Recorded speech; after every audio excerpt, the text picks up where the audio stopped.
Oke, selamat siang semuanya. Good afternoon. Welcome back to our second class in Global Millennials MUN School, batch ke-10. Dan di kelas yang kedua ini aku mau bahas tentang position paper ya teman-teman ya. Ini adalah salah satu dokumen yang harus dibuat di dalam suatu konferensi MUN gitu. Nah, mungkin ada beberapa teman yang baru join di kelas yang kedua, mungkin sedikit brief introduction. Untuk kelas kemarin itu kita udah bahas tentang MUN secara umum, flow-nya, step-nya, dan juga agendanya apa aja itu juga udah kita bahas, sama kita juga udah bahas tentang penjelasan masing-masing tahapan tuh yang ada di MUN Conference ya.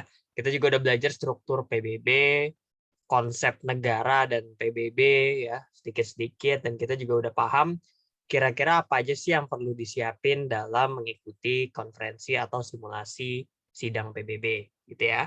Sekarang aku mau langsung share screen untuk materi yang hari ini membahas tentang position paper. Nah, position paper ini dia itu adalah salah satu dokumen yang diwajibkan ya oleh pihak penyelenggara untuk kita buat nanti di simulasi MUN-nya. Artinya position paper ini adalah dokumen pertama yang harus teman-teman buat nih, di samping dua dokumen lainnya. Dua dokumen lainnya apa? Itu ada working paper sama draft resolution. Itu nggak kita bahas sekarang, kita bahas nanti di kelas yang terakhir. Cuman untuk kelas kedua hari ini kita bahas fokusnya itu di position paper-nya ya. Atau kertas kerja lah bahasanya gitu, kertas kerja terkait posisi suatu negara terhadap suatu isu, gitu ya. Nah, selesai kelas ini, kita berekspektasi agar teman-teman bisa menjawab dua pertanyaan. Pertama, what is position paper? Dan why do we need to write position paper? Dua pertanyaan yang penting banget. Karena kalau kita cuma tahu apanya, dan kita nggak tahu kenapa kita harus nulis, itu susah gitu. So it has to go hand in hand. Ya, harus jalan berbarengan nih antara kenapa kita perlu tahu position paper itu apa, sama kenapa kita harus nulis position paper itu sendiri. Oke, apa sih definisi position paper? Nah, teman-teman secara harfiah kalau kita lihat dari bahasanya, kita terjemahin ke bahasa Indonesia, itu kan secara simple tuh adalah kertas posisi gitu ya, atau kertas kedudukan gitu. Bunyinya persis sama nih, sama apa yang maksud dari position paper itu sendiri. Artinya, paper atau kertas atau tulisan yang akan kita buat ini emang akan memuat tentang posisi kita nih, ya, sebagai seorang delegate atau perwakilan suatu negara yang hadir ke sidang PBB, ya. Kenapa Kak kita perlu nulis position paper? Karena negara lain belum tahu nih kita itu setuju atau nggak setuju terhadap suatu isu, ya. Position paper itu adalah paper yang dibuat sebelum konferensi dimulai dan dikumpulkan juga sebelum konferensi mulai, yang membahas tentang policy dan juga stances towards the topic. Ada dua, policy sama stance. Policy artinya kebijakan. Kebijakan itu artinya langkah-langkah yang diambil oleh pemerintah suatu negara dalam menghadapi suatu isu. Apa aja sih yang dijadikan sebagai strategi dalam memastikan hal yang ingin kita pecahkan masalahnya itu benar-benar terpecahkan masalahnya. Gitu. Solusinya hadir untuk memberikan jawaban atas masalah yang ada. Tugas position paper adalah memastikan pendapat kita sebagai suatu negara itu tersampaikan dengan baik ke negara lain gitu dalam bentuk tulisan. Artinya saat kita menulis position paper maka kita menulis stance kita, kedudukan kita, langkah kita, strategi kita sebagai suatu negara, suatu pemerintah dalam menghadapi suatu isu. Kita pakai COVID lagi nih teman-teman. COVID itu adalah isunya, ya. Virus corona itu adalah masalah yang ingin kita carikan solusinya, ya.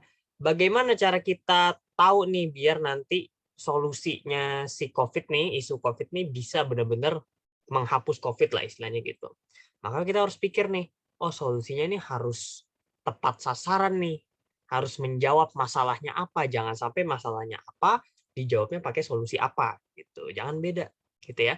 Tugas position paper adalah tadi menampilkan pendapat kita ke hadapan publik, ya. Kita tuh dalam artian negara ke hadapan negara lain terkait cara atau model penyelesaian yang menurut kita terbaik dalam menyelesaikan masalah tertentu. Gitu ya. Jadi ini perspektif satu negara, ya, satu negara. Kita negaranya Indonesia, maka pakai pendapat negara Indonesia. Kita mewakili negara Singapura, maka kita pakai pendapat negara Singapura. Konsepnya seperti itu.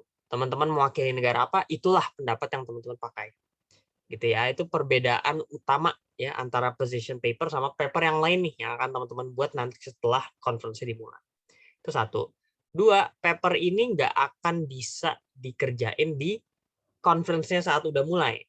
Ya, karena kerja ini sebelum. Ya dikumpulinnya pun sebelum hari pertamanya mulai. Jadi emang bukan ditulis pas hari H. Ini sesuatu yang teman-teman kerjakan sebelum konferensinya dimulai. Gitu ya. Itu definisi position paper. Ingat aja, paper yang isinya kedudukan sama langkah strategi atau kebijakan pemerintah. Gitu ya. Itu what is position paper. Nah, kalau misalkan kita perhatikan kerangkanya lagi, biasanya maksimal 2 halaman. Ya, maksimal 2 halaman, tapi normalnya sih orang tuh lebih concise 1 atau 1,5 halaman. Ya, belum termasuk daftar pustaka. Jadi ingat, position paper pun merupakan karya ilmiah. Artinya data yang kita pakai itu harus data benar gitu ya. Bukan data yang dibuat-buat. Datanya harus ilmiah nih. Bisa dipertanggungjawabkan secara ilmiah. Ya. Contents atau contents. Contents itu artinya isi. Isinya apa sih? Tadi, 2 hal tadi ya. National stance kita sama apa yang menjadi kebijakan. Nah, stance kebijakan bedanya apa, Kak? Kalau kebijakan itu konkret, ya, bisa dilihat pakai mata. Apa sih yang dilakukan gitu. Contoh, COVID di Jakarta, pakai PPKM. Nah, PPKM darurat ya atau di Pulau Bali ya PPKM darurat. Itu bisa kelihatan sama mata bahwa kita sedang mengadakan PPKM. Ya. Stance-nya apa? Stance itu yang nggak kelihatan langsung. Ya, contoh, kalau misalkan pemerintah memakai PPKM darurat, berarti kita ingin menghambat COVID, tapi di saat yang sama kita ingin ekonomi tetap tumbuh. Ya, orang tetap bisa berkeluaran, berkeliaran, tetap beraktivitas. Tapi dengan protokol yang sangat-sangat ketat. Kita pakai jalurnya PPKM. Nah, stance kita apa? Itu tadi. Kita pengen COVID tuh berhenti, ya, terhambat, tapi kita nggak mau 100% menutup ekonomi. Nah, itu stance. Ya. Kalau negara lain ada yang berbeda. Negara lain nggak terlalu peduli sama ekonomi. Kita nggak boleh ekonomi, kita lebih prioritas kesehatan masyarakat secara umum. Maka stance mereka adalah melindungi kesehatan masyarakat di atas kepentingan ekonomi. Ya. Kalau mereka harus menutup bandara, menutup kantor, itu yang mereka lakukan selama kesehatan masyarakat terjaga, terlindungi dengan baik. Ya, itu stance. Ya. Cara melakukan itu apa? Misalkan dengan cara vaksinasi penuh, ya, atau pelarangan di perbatasan negara, nggak boleh sama sekali masuk. Pelarangan pesawat luar negeri masuk ke dalam negeri. Nah, itu strategi. Sesuatu yang kelihatan. Ya. Terakhir, when and where, ini adalah gimana, kapan, dan bagaimana mau dibuatnya. Dikumpulnya sebelum conference, ya. Terus where-nya adalah teman-teman harus melihat komponen dari position paper-nya. Ya, apa aja yang mau dimasukin, itu yang perlu teman-teman cek. Gitu ya. Oke. Berikutnya, nah, ini adalah eligibility for awards gitu. Eligibility for awards adalah sesuatu yang memudahkan kita untuk mendapatkan penghargaan dengan kita cari tahu persyaratannya. Gitu ya. Saat kita tahu persyaratan untuk mendapatkan penghargaan, kita tahu cara untuk mendapatkan penghargaan tersebut. Ya. Dalam MUN kita mengenal salah satu award namanya Best Position Paper atau Position Paper terbaik. Jadi kalau ditanya kenapa sih kita perlu nulis position paper, ya karena ada peluang untuk kita mendapatkan position paper terbaik. Gitu ya. Nah, perbedaannya gini. Biasanya chair tuh ada preferensinya tuh berbeda. Ada yang melihat benar-benar dari papernya. Kalau papernya emang bagus, meskipun nanti pas lagi delegate, pas lagi speech, pas lagi pidato itu biasa aja, ya tetap bisa menang karena yang dilihat cuma papernya. Tapi ada chair yang ngelihat dua-duanya. Chair-nya itu pengen papernya bagus, simulasinya nanti juga bagus gitu. Jadi kalau misalkan papernya bagus, simulasinya jelek, dia nggak dapat best position paper, dia akan nyari yang dua-duanya bagus. gitu ya. Jadi it depends on the chair's preference. 2, help your understanding. Kita ini dengan membuat position paper akan memudahkan kita melakukan pemetaan terhadap masalah sehingga memudahkan kita berpikir, ya. Dalam rangka untuk mencapai hal tersebut, kita bikin position paper dengan menjelaskan national stance kita apa, penyelesaiannya apa terhadap suatu isunya, sama latar belakangnya itu apa, kenapa isu ini bisa ada. Nah, itu yang akan membuat teman-teman lebih mudah untuk memahami kenapa kita perlu nih bikin position paper. Ya.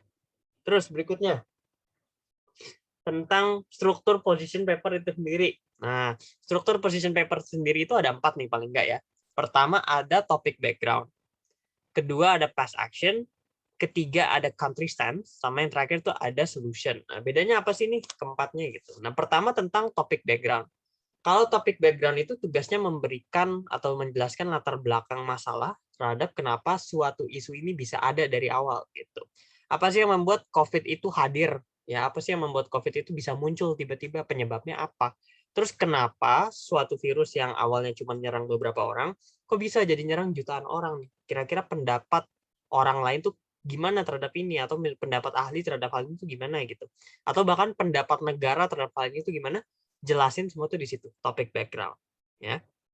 Nanti baru masuk ke past action.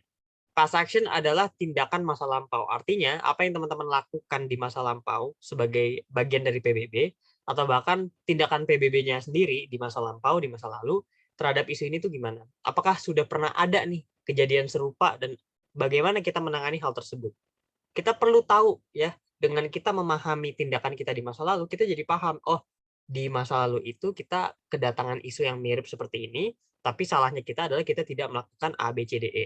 Nah, dari situ kalian belajar, oh karena kita nggak mengimplementasikan A, B, C, D, E ke isu yang sekarang nih, ada kemungkinan nanti kejadiannya sama nih, sama masa lalu gitu. Alasannya karena A, B, C, D, E seterusnya. Ya. 3, country stance, alias kedudukan kita. Ini yang tadi ya, kita nih sebagai negara setuju, nggak setuju, atau 75% setujunya, atau 50%. Ya, kita perlu cek. Oke, ini ada pertanyaan dari Areta. Kak, bisa nggak saat GSL itu berdasarkan position paper? Bisa banget, tapi GSL yang pertama ya. GSL yang pertama. Karena kalau GSL yang kedua, ketiga, itu udah mulai bahas isu tuh. Udah bukan bahas posisi negara kita lagi. Ya, jadi ingat, position paper bisa membantu kita, tapi bisanya di awal-awal doang. Ya, kalau udah di tengah kan semakin spesifik tuh isunya. Ya, misalkan dari bahas COVID, bahasnya protokol kesehatan, bahasnya vaksin, dari vaksin bahas lebih spesifik lagi. Nah, kalau udah di tengah-tengah kita masih pakai position paper yang cuma bahas di awal, nah itu nggak bisa. Ya, jadi kita perlu sesuaiin mana konteks yang kira-kira bisa dipakai nih position papernya sama kira-kira konteks yang nggak bisa dipakai sama sekali. Gitu ya. Berikutnya solution. Solution ini adalah jawaban atas masalah kita. Nah, misalkan COVID, gimana masalahnya ini mau diselesaikan? Vaksin, protokol kesehatan, PPKM, ini solusi nih. Ya, tapi yang perlu teman-teman tahu, solusinya itu jangan sampai solusi yang nggak menjawab masalah. Ada solusi yang ya udah solusi, tapi tidak menjawab masalah. Contoh, memakai masker saat berada di tempat yang banyak orang. Dulu itu solusi, tapi untuk sekarang ya orangnya sedikit pun kita pakai masker gitu kan untuk jaga-jaga karena kita nggak tahu nih mana yang terinfeksi sama yang enggak gitu kan. Itu solusi ya, pakai masker cuman kalau kerumunan doang itu solusi dulu tapi kan. Sekarang udah nggak solusi lagi, solusi yang lebih tepat adalah memakai masker setiap kita keluar rumah. Nah, itu jauh lebih tepat tuh. Mau kita berpapasan sama 1 orang kek, 3 orang kek, selama kita ketemu orang kita pakai masker. Gitu. Nah, itu bedain ya. Solusi doang sama solusi lebih tepat gitu, lebih akurat.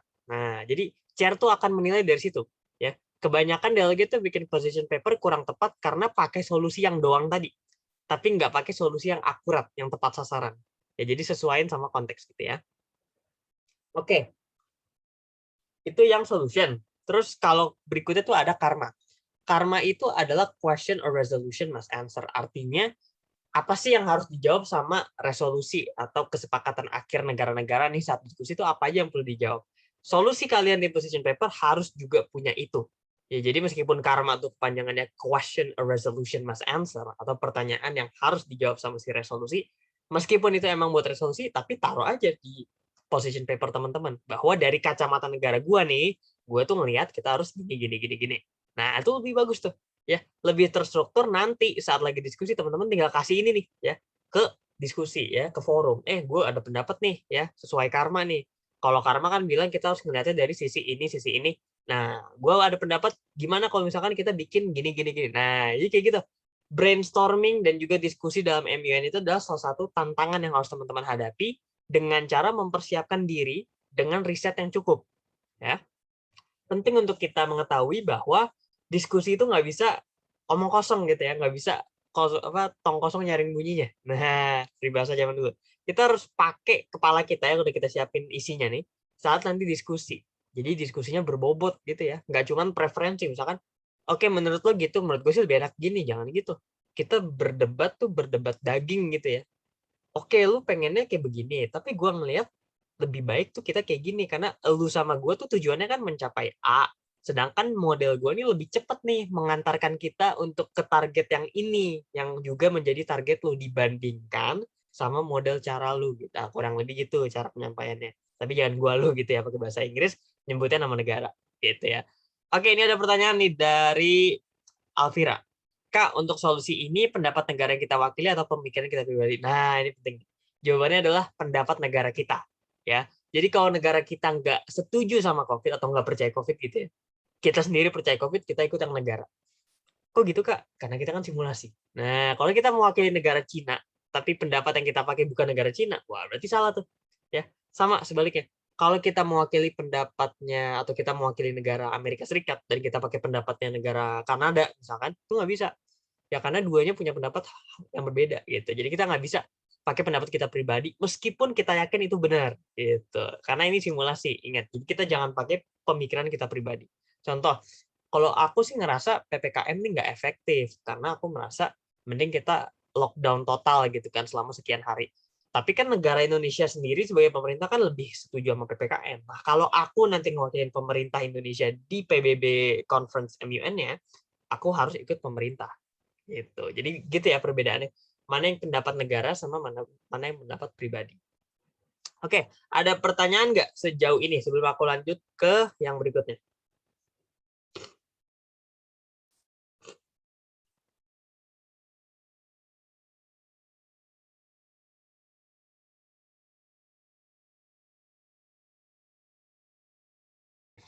Ada? Permisi Kak, saya mau Boleh? tanya. Silakan. Jadi kita tuh kapan ya bisa pakai, misalnya mengajukan ide kita sendiri sama kapan kita harus ikut ke pemerintah itu Kak? Oke, ini pertanyaan bagus banget. Oke, thank you Cahya. Kapan kita pakai pemerintah, kapan kita pakai kreasi pribadi? Kan tadi Kak Abdur bilang solusi kita kan harus kreatif. Terus gimana Kak kalau kita pengen kreatif tapi negara kita udah kayak gini-gini misalkan gitu. Jawabannya adalah kalian bisa pakai pemikiran pribadi di saat pendapat pemerintah atau kebijakan pemerintah kalian itu belum mengatur soal itu. Ingat ya, belum mengatur soal itu. Jadi kalau belum diatur, silahkan berkreasi pakai pendapat kalian, itu nggak apa-apa. Tapi jangan lupa ya, sekreasi-kreasinya atau sekreatif-kreatifnya kalian dalam nanti membuat pendapat kalian nih terhadap isu yang negara kalian belum urus, tetap nggak boleh bertentangan sama sikap negara kalian. Contoh Indonesia nih, Indonesia belum ngurusin soal misalkan COVID varian Z misalkan gitu ya, gitu. Kita pengen bikin kebijakan buat Indonesia nih di MUN gitu kan, tapi Indonesia belum punya kebijakan buat si COVID varian Z misalkan gitu. Kita pengen bikin yang baru, tapi kita harus ingat Indonesia ini ada Pancasila, ada Undang-Undang 45, ada macam-macam. Saat kita bikin kebijakan, pastiin tidak bertentangan dengan Pancasila, tidak bertentangan dengan UUD 45, gitu. Dan sebaliknya di negara lain, contoh di Amerika Serikat, negara yang menganut liberalisme, nah kebebasan gitu kan, dalam berpendapat, dalam berusaha. Kalau kita menawarkan kebijakan, karena kita Amerika, misalkan kita mau pilih Amerika, kita menawarkan kebijakan yang tidak mendorong pasar yang bebas gitu kan, ekonomi yang terpimpin diatur pemerintah. Nah, itu bertentangan tuh sama sistem Amerika gitu. Meskipun anggap aja belum diatur nih sama pemerintah Amerika. Tapi saat kita berkreasi, kita harus tetap memperhatikan kira-kira nih kalau misalkan pemerintah yang ngadain mau nggak sih solusi kayak gini tuh ada atau mau nggak sih mekanisme ini tuh dijalankan. Gitu ya. Jadi cara kita membedakan kapan pakai negara kita sama pakai pendapat pribadi kita adalah saat belum mengatur atau saat belum diatur. Tapi kalaupun belum diatur, pastikan tidak bertentangan sama kepribadian, karakteristik, ataupun ideologi negara tersebut. Gitu ya. Itu perbedaan, membedakan keduanya. Kadang tuh nyambung ya, kadang tuh negara kita, ya kita ngelakuin negara A, kita pengen ngomong A, tapi kok keselip pendapat pribadi gitu. Nah itu triknya trikinya di situ tuh ya, hati-hatinya di situ. Jadi harus mulai bisa mengolah mana yang kira-kira pendapat aku, pendapat kita, sama pendapat si negara, gitu ya. Oke, semoga menjawab ya, Cahya. Aku lanjut. Tapi sebelum aku lanjut ada yang mau nanya? Karena ini lumayan heavy kalau aku bilang. Nanti aku belum kasih contohnya, bentar aku Oh kasih. ya Kak, saya mau tanya lagi Kak. Boleh. Jadi tuh kan tadi Kakak bilang itu dia tuh bentuknya kalau misalnya position paper itu juga bentuknya tuh kayak karya ilmiah kan. Ya, Sedangkan kalau misalnya karya ilmiah tuh kan kita fokusnya kalau nggak cari dari buku, dari jurnal. Nah, sedangkan kalau misalnya kita mau ngambil misalnya informasi terkait data-data tertentu yang ternyata nggak dicantumkan di jurnal, tapi dicantumkan di media informasi elektronik gitu, misalnya kayak di koran-koran online gitu, itu apa boleh diambil dari sana ya Kak datanya? oke. Thank you, Cahya. Jawabannya boleh selama sumbernya kredibel, sumbernya bisa dipertanggungjawabkan, dan isinya emang sesuai sama stance negara kita. Gitu ya. Jadi saat kita nggak menemukan di buku, nggak menemukan di jurnal, tapi kita nemu nih di koran nih, atau mungkin di tempat lain, gitu. Itu bisa aja dipakai. Tapi pastikan sumbernya itu emang perusahaan bener ada gitu, bukan yang website bodong atau apa. Itu harus kita pastiin tuh. Ya, karena kadang beberapa delegate itu pakai sumber yang kok kayaknya nggak bisa dipercaya nih ya, dilihat dari address linknya gitu kan, misalkan hatiitubahagia.com, nah tapi judulnya misalkan kebijakan Indonesia tahun sekian, nah itu kan harus dicek tuh, ini bener nggak nih ini website apa nih gitu. Satu.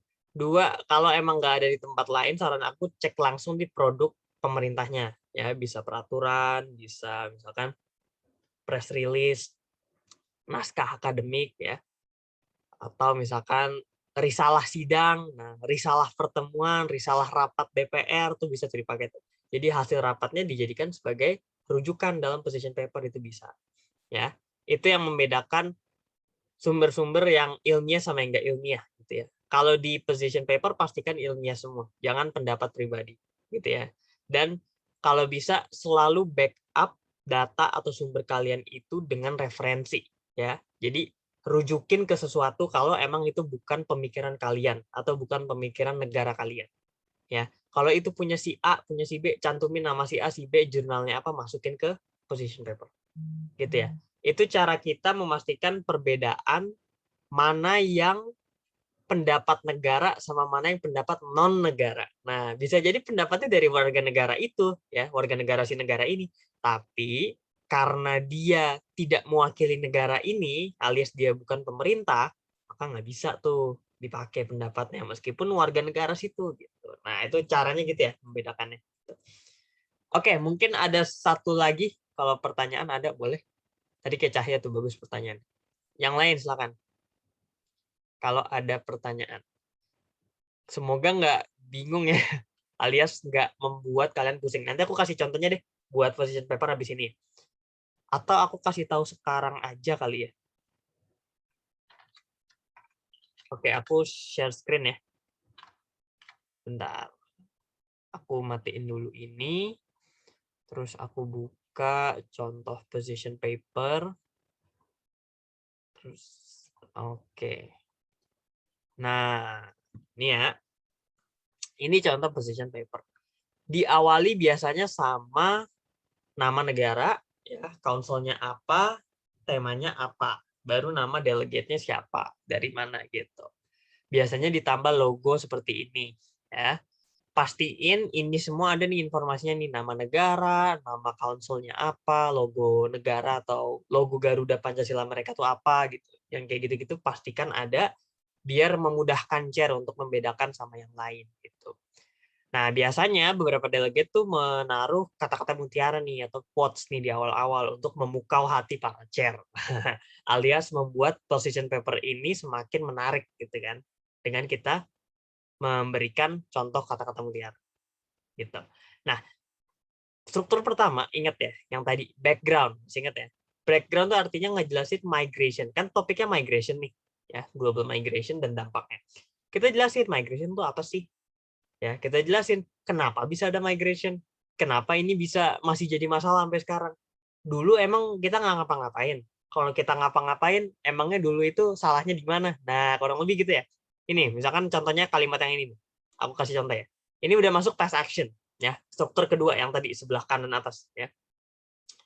Although the United Nations already addressed through several conventions, like United Nations Global Compact for Migration, but it still has a lot of weaknesses. Jadi meskipun PBB udah menghadapi isu ini dengan mengeluarkan beberapa perjanjian, salah satunya si perjanjian Global Compact for Migration, tapi masih ada aja kelemahan yang kita dapatkan nih, ya. Contoh, konvensinya ini tuh will reduce member state sovereignty and makes up the difference between illegal and legal immigration, gitu. Jadi bukannya dia menjawab masalah, malah dia membuat makin kacau nih perbedaan utama imigrasi legal sama imigrasi yang ilegal tuh gimana gitu. Nah, itu penting untuk kita cari tahu ya. Kita perlu baca dokumennya, kita cari tahu nih, oh ternyata dokumen dulu tuh yang sebelum tahun ini, sebelum hari ini tuh nggak menjawab masalah sama sekali karena dia cuma menjawab A, B, C, D, E. Gitu ya. Itu cara kita membedakan mana yang past action sama mana yang action sekarang. Gitu. Itu dua. Tiga, masih ingat ya, tiga tuh national country stance ya, atau policy. Karena negaranya Austria, baru deh di sini bahas Austria nih, paragraf ketiga. Ya, kita jelasin Austria udah ngapain aja nih untuk menghadapi isu ini.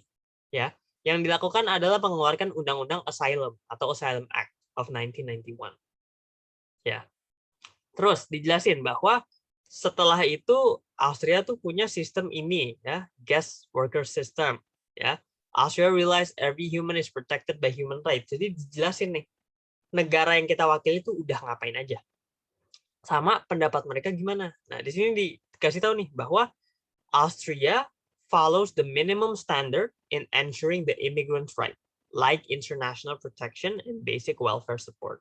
Jadi Austria ini tuh sudah memastikan hak-hak imigran itu terlindungi dengan adanya si minimum standard ya, misalkan minimum perlindungannya tuh harus sekian persen ya, dan seterusnya. Basic welfare-nya tuh harus dikasih sekian persen dan seterusnya. Gitu ya. Baru berikutnya solusi. Nah, solusi ini bisa macam-macam bentuknya. Kalau si delegate ini dia pakai phase ya, kayak MCU nih, phase 1, phase 2. Perbedaannya adalah bentar. Oke, sorry tadi ada yang ke unmute kayaknya. Oke, lalu si negara ini ya, si Austria ini dia phase pertamanya itu ingin mewujudkan IDEM ya, International Data Collection for Emergency Migrant. Ya, jadi dia ngasih tahu bahwa perlu nih untuk kita tahu dulu nih data migration tuh apa aja nih ya, berapa orang yang keluar masuk negara. Kalau kita nggak punya itu ya susah kita mau punya strategi yang bagus gitu. Baru nanti dia bilang kalau kita udah punya IDEM tadi, baru kita punya ITEP nih, International Temporary Entry Permission, izin untuk masuk ke suatu negara nih secara internasional tapi sementara temporary ya.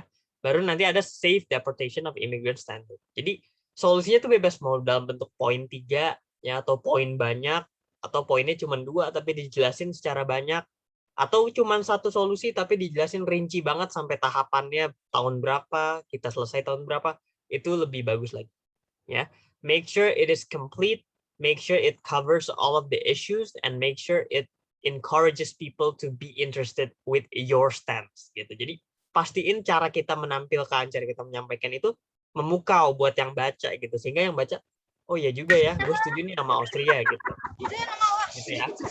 Itu contoh yang bisa kita pakai buat nanti kalau misalkan kita ingin membuat position paper. Ini contohnya udah aku kirim ke grup, silahkan dicek. Di halaman terakhir itu ada references, teman-teman silahkan kalau misalkan nemunya di jurnal, di buku, di website, taruhnya di belakang seperti ini dan ikuti sistem preferensian yang biasa teman-teman pakai. macam-macam ya, ada Harvard, ada Chicago, ada APA, dan lain sebagainya. Gitu ya. Ada pertanyaan nggak? Since kita punya, I think 15 more minutes. Silakan. Kalau ada yang mau bertanya. Pak, izin tanya Pak. Yes, silakan. Tadi yang phase 1, phase 2, phase 3 itu apa ya kata Kak? Oke, thank you Mel. Thank you Melvin. Oke, kalau misalkan phase 1, phase 2 ini tuh salah satu cara aja ya dalam menulis solusi. Itu artinya si delegate ini tuh nulis solusinya tuh pakai kerangka waktu gitu ya, pakai timeline gitu, bahwa yang pertama dilakukan tuh harus ini, kedua ini, ketiga ini. Tapi ada beberapa delegate yang nggak kayak gitu. Ya, dia nggak membedakan berdasarkan waktu. Yang dia lakukan adalah membedakan berdasarkan prioritas gitu. Misalkan antara vaksin atau PPKM yang mana duluan nih gitu. Mereka nggak peduliin ya, mereka nggak pakai phase vaksin dulu baru PPKM, enggak, mereka melaksanakan keduanya langsung. Tapi bedanya nanti dijelasin di bagian penjelasan bahwa nanti untuk PPKM ini sekian kali dalam sebulan, kalau vaksin itu sekian kali dalam seminggu gitu. Jadi kita harus rinci dalam memberikan solusi kita dan penjelasan atas solusinya. Gitu ya, Melvin ya. Jadi bedainnya tuh adalah kita mau solusi ini tuh dipahami dengan cara apa? Dengan cara timeline, dengan cara priority, prioritas, atau apa? Gitu. Itu yang jawaban dari pertanyaannya Melvin. Oke. Sekarang ada pertanyaan dari Rachel. Kak, we don't need to read the whole paper when speaking in the conference, right? Since there's a timer set on the delegate speaking time. Betul. Nggak perlu dibaca. Bahkan kalau aku bilang nggak usah baca sama sekali. Bacanya tuh pas lagi duduk sebelum dipanggil. Ya. Pas sudah dipanggil jangan baca. Jangan baca kertas. Karena ya jelek nanti kelihatannya teman-teman kesannya nggak hafal. Gitu ya. Jadi yang perlu teman-teman lakukan adalah memastikan saat teman-teman speech, teman-teman sudah menyajikan seluruh data yang negara lain tuh perlu tahu. Gitu ya. That's the whole difference between GSL and moderated caucus. Di mana GSL itu lebih ke umum, moderated caucus itu spesifik banget bahas topiknya. Gitu ya.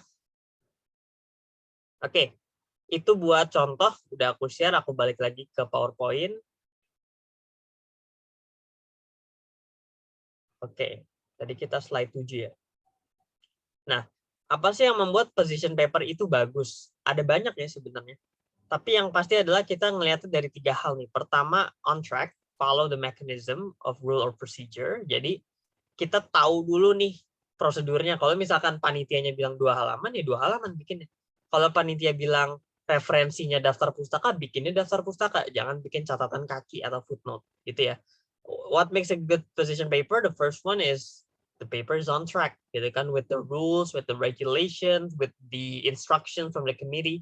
All of these things itu adalah yang menentukan good position paper. 2, comprehensive, lengkap. Nah, dari awal sampai akhir dijelasin ya. Semua hal yang penting dijelasin dalam satu paper, gitu ya. It consists of background, national policy, international action, and solutions, gitu ya. Precise, always give clear mechanism, argument, and evidence. Kalau kita kirim mekanisme, kita bikin argumen, tunjukin datanya, tunjukin buktinya apa. Kenapa kita berani ngomong kayak gini? Datanya apa? Apa yang membuat kita yakin? Jelasin semua di dalam position paper bagian solution. Se-precise mungkin, seringkas mungkin. Gitu ya. Itu cara kita tahu position paper yang bagus tuh, oh berarti dia jelas nih ngasih solusi, datanya ada, argumennya ada, buktinya ada. Gitu ya. When doing research, you need to research profile dulu, ya, country profile, status, ya. Country profile tuh bukan ini ya, bukan ada berapa banyak sungai di Indonesia atau ada berapa banyak penduduk yang bermata pencaharian sebagai petani di Indonesia. Itu nggak perlu ya, kita bukan nyusun biografi negara, bukan. Tapi kita cari tahu fakta-fakta atau keterangan-keterangan terkait negara terhadap suatu topik.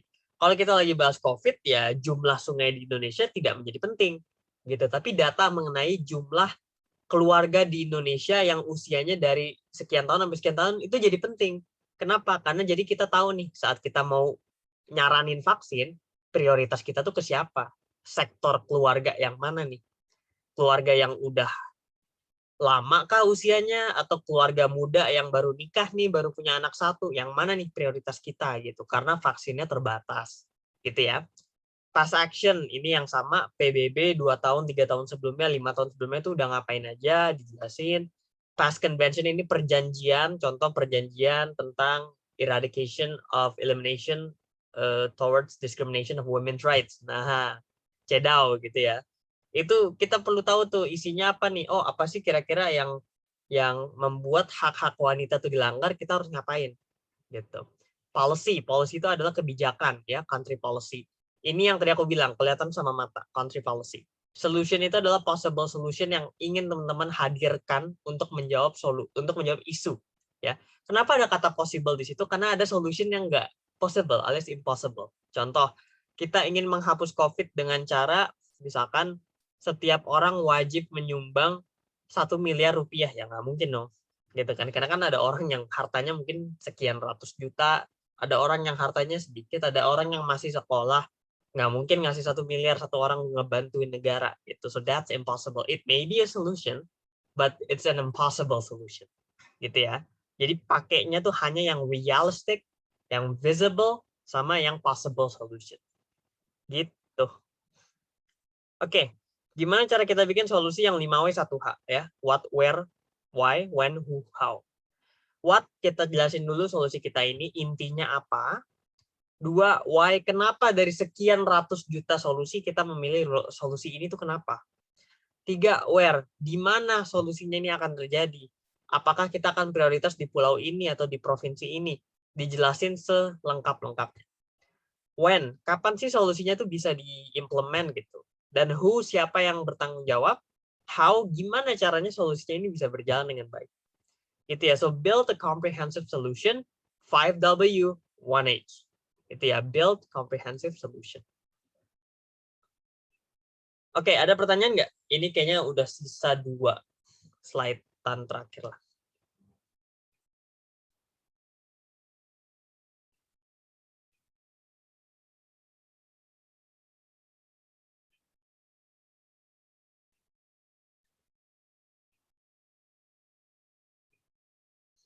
Ya ada? Oke, sebelum aku lanjut, aku mau ngucapin makasih buat yang ngerjain tugas kemarin. Beberapa udah kumpul ke aku, bagus banget, aku suka. Dan itu cara teman-teman belajar riset ya. Jadi kalau misalkan ada masalah, gimana sih cara kita riset gitu kan? Kita tuh risetnya kemana? Cara nyusunnya gimana? Itu kita perlu tahu tuh. Ya, yang kayak gitu-gitu. Kita belajar dari situ. Ya, teman-teman, buat yang belum ngerjain tugas, nggak usah dikerjain, nggak apa-apa. Karena habis ini ada tugas lagi. Tapi kalau teman-teman mau ngerjain dua-duanya, nggak apa-apa juga. Kalau teman-teman lagi sibuk di sekolah, di kuliah, nggak mau ngerjain dua-duanya, nggak apa-apa juga. Karena kita sistemnya di sini adalah initiative based learning, di mana teman-teman ini didorong untuk belajar mandiri. Kita di sini membimbing, kalau teman-teman butuh bantuan, kita bantu. Gitu ya. Jadi jangan merasa terbebani dengan adanya tugas. Teman-teman hadir dan dengerin aja, aku udah makasih banget. Gitu. Jadi tugas itu hanya penunjang biar teman-teman mudah memahami. Gitu ya. Dan nanti kalau misalkan mau ngumpulin, bisa ke aku, personal chat, atau ke grup juga boleh. Aku lanjutin ya. Special tips buat yang mau bikin position paper. Contohnya udah aku kirim di grup WhatsApp. Pertama, out of the box, jangan bikin solusi yang itu lagi. Ya, research more into innovative solutions and fresh ideas to enrich your performance. Jadi kita pakai ide-ide yang fresh gitu ya, yang belum kepake nih sama orang gitu. Pastiin masih dalam koridor negara tersebut ya. Kalau negaranya ideologinya ini, pastiin nggak bertentangan sama ideologi negaranya. Enrich your data, pastiin datanya ini termutakhirkan gitu ya. Paling update, paling baru, bukan yang jadul-jadul ya. Pakai data yang bisa dipertanggungjawabkan, data yang paling baru. Ya. Kenapa pakai data yang paling baru? Ya karena kan kita ngomongin masa sekarang, bukan kita bikin position paper tentang 50 tahun lalu ya. Kita pakai data 50 tahun lalu ya kan. Tapi karena kita mengevaluasi sesuatu yang terjadi sekarang, maka kita pakai data yang sebaru mungkin gitu. Itu special tips dari aku ya. Out of the box, enrich your data. Pastiin position paper tuh yang punya kalian punya 2 ini. Oke?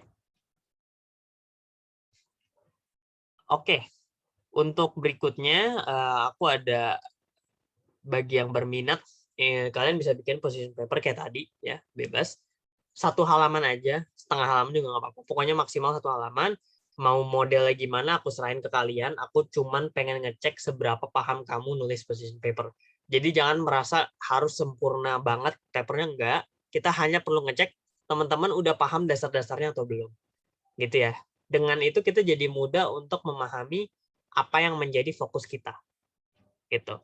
Nanti ini bisa dipakai buat teman-teman latihan speech saat MUN beneran nanti. Homework seperti ini tuh bisa teman-teman pakai nanti. Gitu ya. Oke, that will be the last part of our class for today. Mungkin sebelum aku tutup, silakan yang mau bertanya tentang position paper atau tentang topik minggu depan juga boleh.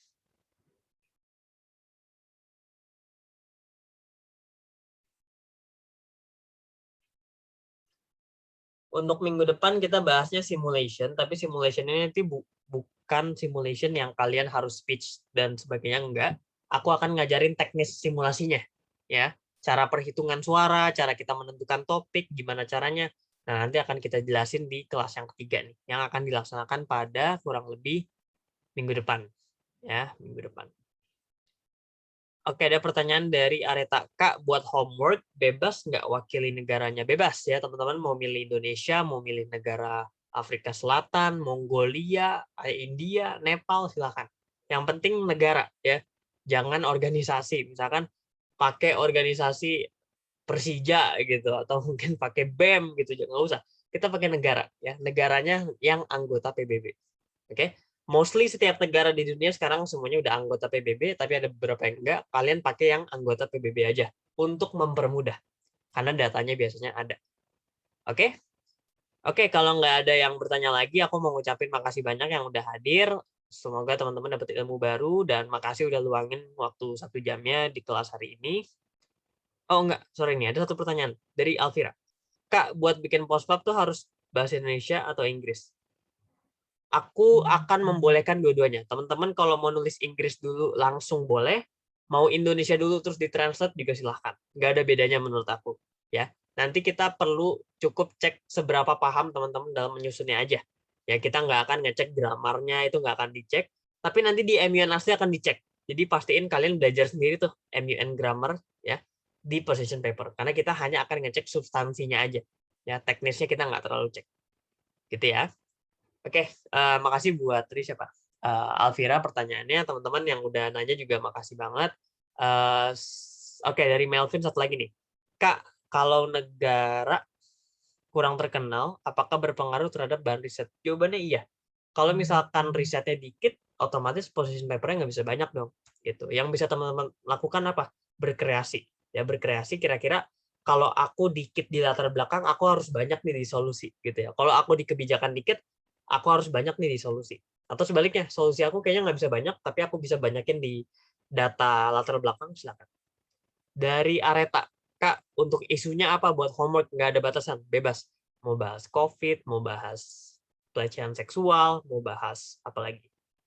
Perubahan iklim, mau bahas hukum, mau bahas teknologi, silakan, bebas. Ya, yang penting dianalisis dari perspektif kacamatanya si negara, ya bukan kacamata kamu, gitu ya, kacamata negara. Negara Filipina gimana ngelihat kasus perubahan iklim, atau Amerika Serikat gimana melihat perubahan iklim, ya setuju nggak setuju, kalau setuju alasannya apa, buktinya apa, kayak gitu-gitu. Kalian cek, kalian tulis, bikin position paper mirip kerangkanya sama yang tadi aku share di share screen, gitu ya. Oke, ada lagi? Kalau ada lagi, if not, nggak ada. If not, then I will close the class. Thank you everyone for coming. I really appreciate your time. Have a nice weekend, and I'll see you next week. Dadah. Thank you semuanya ya. Thank you. Yuk, sama-sama. Nah, Thank you, Kak.